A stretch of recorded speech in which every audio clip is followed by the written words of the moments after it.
Ayan, nandito na naman sila. Kasama ako, syempre ako yung cameraman. Diba? Like father, like sons. Okay. Pag-usapan nila tungkol sa mga lolo nila. Ewan ko ba dyan sa mga yan? Syempre, una papakita natin si Raylan.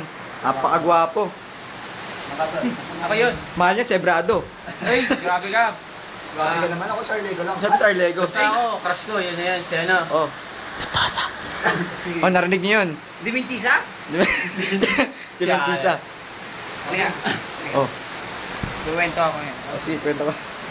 Alam ba? Sa lugar ng lolo ko. Ang base mo ba? Grabe. Grabe. Mula lang, 30 minutes lang. 30 minutes. Zero, ayan o. Alam mo Laki, hanggang saan? Lagpas bewang. Lagpas bewang. Baka lampas bewang? Ba, ano ba sa lugar ng lolo mo? Tag-araw? Araw ba sa inyo? Grabe. Sabi, 30 minutes. Bumaha. Agaw mo, saan? Tatayo pa ba ako? Sabi nga yan, lagpas tao. Sabi mo sa kaya, tag-araw sa lugar nila. Yan, Tol. Eto, lolo na ito. Mayabang eh. Ano ba yung lugar? El Niño ba sa inyo, ha? El Niño, ha? Ang konti naman ng bahay nyo. Alam mo dun sa lugar ng lolo ko. Mula din, 30 minutes ka. Alam mo, kasan ba? Lampas leeg. Teka lang. Leeg. Leeg. Sa akin, lagpas tao. Tapos sa kaya, leeg. Leeg? Maabot ba sa lagpas tao ba yun? Leeg lang?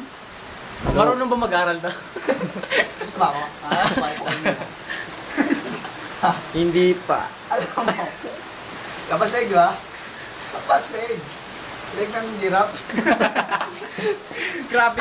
Lolo mo, giraffe? Lolo niya, giraffe.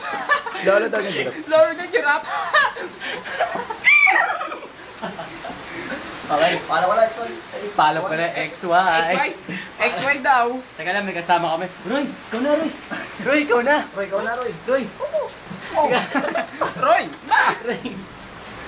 Uppercut. Okay, pala. Boy. Okay. Paano ba yan? Narinig niyo yung mga lolo nila? Ewan ko ba dyan? Sige, paalam. Lolo? Giraffe? Ang klase yun. Lolo, giraffe?